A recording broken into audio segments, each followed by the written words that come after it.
Olá pessoal, bem-vindos de volta. Esse é o nosso segundo vídeo da série Alergias Alimentares. Eu sou Júlio Nunes. Hoje vou falar dos sinais ou distúrbios mais comuns das hipersensibilidades alimentares que à primeira vista estão relacionados lá com o trato gastrointestinal, com a pele e com o sistema respiratório. Um dos principais sinais ou doenças gastrointestinais das hipersensibilidades é o refluxo gástrico, que normalmente acontece na introdução de leite de vaca em lactantes e também quando ocorre outros sintomas como náuseas, inapetência, recusa alimentar, dores abdominais e muitas outras coisas. Também nos casos de cólicas desses lactantes, quando forem intensas, se deve suspeitar da proteína do leite de vaca, tá? Em torno de 20% das crianças responde à dieta com exclusão da proteína do leite de vaca. Essa alergia pode ocorrer na infância, depois pode mudar para uma acne, uma hipersensibilidade, déficit de atenção e depois mudar na juventude para o sistema respiratório, por exemplo, desenvolvendo uma rinite ou uma sinusite.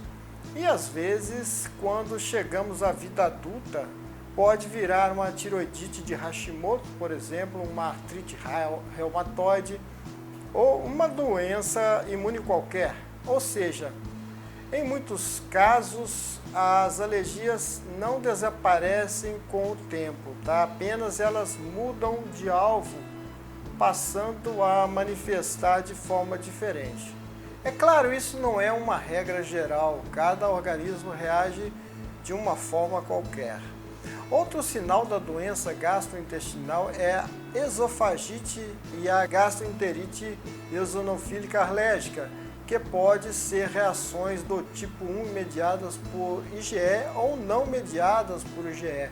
E também pode acontecer com ambas simultaneamente. Aqui acontece reações de perda de peso, vômitos em jato, déficit de crescimento e diversas reações alérgicas. A principal proteína taxada como responsável é a proteína do leite de vaca, mas também devemos levar em conta a proteína de soja, tá? Uma outra situação é a proctocolite induzida por proteína alimentar. Essa doença não se restringe apenas à criança, tem muita frequência em adultos e não é uma alergia do tipo 1, mediada por IgG, mas sim uma reação do tipo 3 ou 4, mediada por IgG, por imunocomplexos, por complemento ou linfócitos, tá? Na metade dos casos, em crianças, ela chega através do leite de vaca ou soja e nos adultos pode chegar ou ter reações ao glúten. É importante observar nas crianças a presença de sangue nas fezes, lesão no colo do reto e edema de mucosa com infiltração de eosinófilos, pois a presença deles é indicativa de alergias, tá? A enterocolite é outra situação e pode ser induzida por proteínas alimentares, que é comum antes dos 12 anos de idade em quem não foi amamentado e recebeu outros alimentos, mas também pode ocorrer, tá? Mais uma vez, mais tarde na criança que foi amamentada e sofreu a mudança do leite materno para a inserção de outros alimentos. Pode haver vômitos em jatos que inicia de 1 a 3 horas após a inserção do alérgico.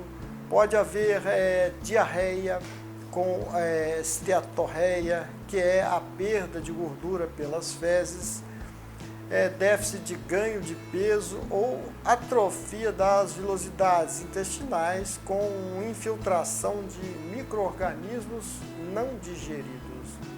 Ainda na questão gastrointestinal, outra doença é a síndrome do intestino irritável, que acomete 20 a 50% ou 25% da população. Ela está muito ligada à alteração microbiana e o supercrescimento bacteriano do intestino delgado, podendo nesses casos ocorrer diarreia ou constipação, reação de má digestão, flatulência ou distensão abdominal, tá?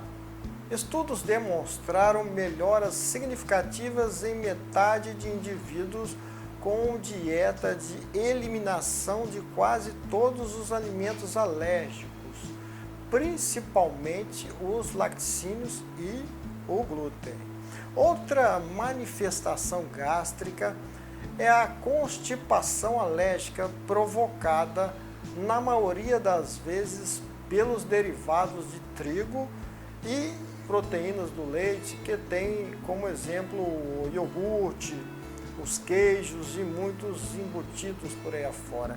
Nesses casos é preciso restringir o alimento alergênico e normalmente em torno de 3 semanas se obtém melhora. Ainda aqui, os alimentos mais envolvidos são o leite de vaca e os cereais com glúten. Existe um estudo em crianças com irritabilidade e constipação, defecção dolorosa, mostrando que a constipação alérgica não é uma alergia mediada por IgE do tipo 1. E quando foi eliminado o leite da dieta dessas crianças, houve uma melhora significativa, inclusive em sintomas emocionais, tá? Há ainda outras situações gastrointestinais que apresentam sintomas com flatulência, diarreia, náuseas, cólicas, eructações, demonstradas em um estudo com pacientes que tinham alergias alimentares tardias e que, após a eliminação dos alérgenos, verificados por exames de IgG, ocorreu melhoras significativas em torno de 70% dessas pessoas. Incrível!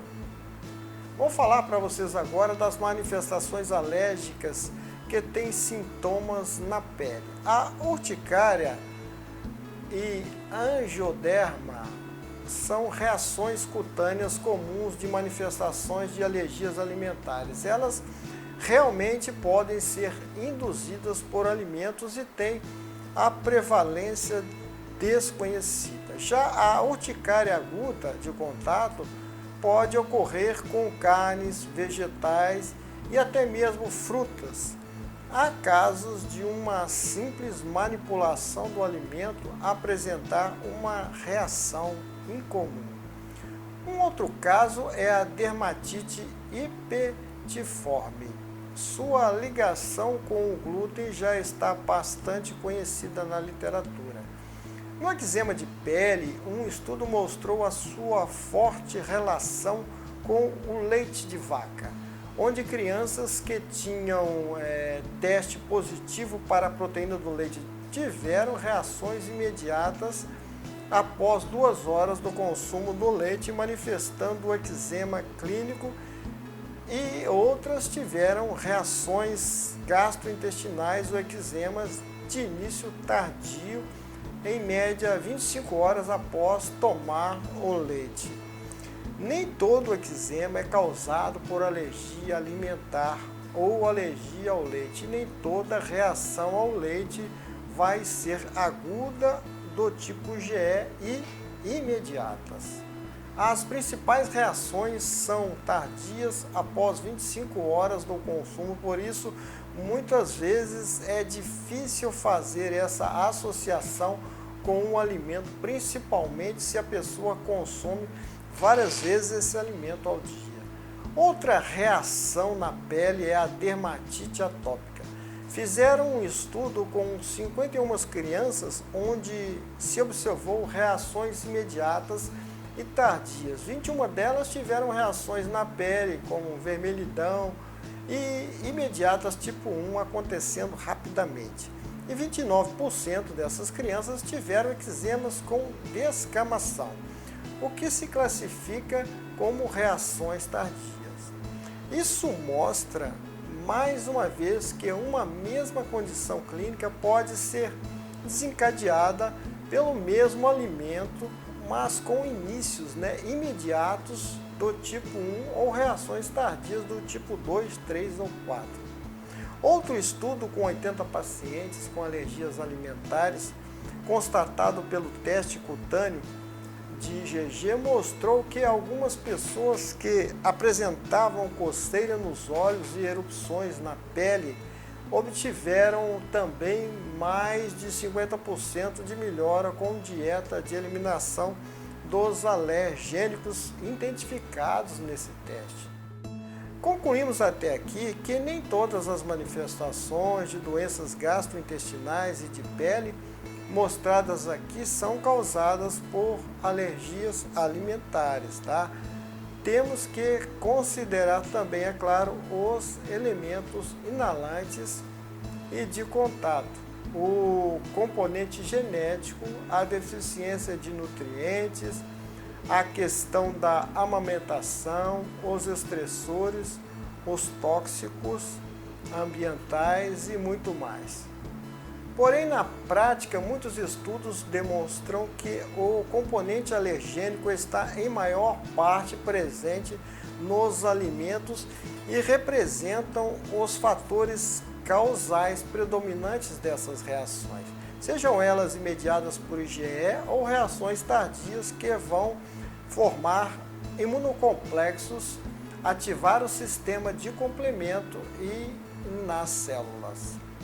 Já existem muitas indicações e evidências do alimento envolvido nas doenças respiratórias, apesar de algumas pessoas pensarem que uma reação a nível respiratório esteja envolvida apenas com inalantes como pó, poeira, mofo, pólen, ácaros e que elas não têm relação com os alimentos que consumimos. Mas, em uma avaliação, considere que a reação pode vir tanto de inalantes como de alimentos, apesar de grande parte dessas reações alérgicas respiratórias estão ligadas incrivelmente a alimentos. Um estudo observou que quem tinha pólipos nasais e asma tinha altas chances de alergias imediatas e alergias tardias associadas. Também as pessoas suspeitas de alergias alimentares tardias apresentavam quadros de otite, obstrução nasal, sinusite recorrente ou crônica, cefaleia do tipo enxaqueca ou sinusial, vertigem postural. No caso da asma, por exemplo, deve-se suspeitar de causa alimentar quando pacientes não estão melhorando com o tratamento convencional e quando eles têm história de dermatite atópica, refluxo gástrico ou história de problemas alimentares na sua infância ou reação a alimentos na época atual que ela está vivendo. Por isso, é tão importante se investigar o histórico da pessoa. Às vezes é difícil prever se uma reação é, por exemplo, intestinal ou respiratória, pois pode acontecer uma transição de reações imediatas intestinais para reações tardias e respiratórias. Isso foi demonstrado em um estudo com crianças com intolerância ao leite de vaca que fizeram dieta livre do leite por 1 ano. No início, elas tinham diarreia, vômito e dificuldades de respirar, dermatite e muita constipação. Após 12 meses, se introduziu novamente a proteína do leite de vaca. O resultado, pasmem, é que houve mudança de órgão que apresentou o sintoma e também a mudança do tempo de reação. a maioria passando de reação imediata para reação tardia. No estudo em que 80 pessoas fizeram o teste de alergias IgG-Rast, foi encontrado tosse em 22 delas, rouquidão em 23 pessoas, secreção na garganta 29 pessoas, congestão nasal 40 pessoas, asma 13 pessoas, e cefaleia 33 pessoas. Cerca de 70% das pessoas tiveram melhoras dos seus sintomas e eles sumiram quando fizeram a dieta de eliminação conforme o teste de IgG. Isso confirma que nem todos os casos de pessoas com esses sintomas de alergias estão ligadas às alergias alimentares e nem todos são alergias tardias. Algumas podem ser imediatas, por isso não se pode garantir 100% de melhora para todos os casos, tá bom? No próximo vídeo eu vou falar dos sinais neuropsíquicos e autoimunes que podem ter causa nas alergias ou hipersensibilidades alimentares. Aproveite agora para se inscrever aqui no nosso canal. Se gostou desse vídeo, deixa seu like e compartilha para que mais pessoas tenham acesso a esse assunto. Um abraço, eu te espero no vídeo 3 dessa série. Tchau, tchau.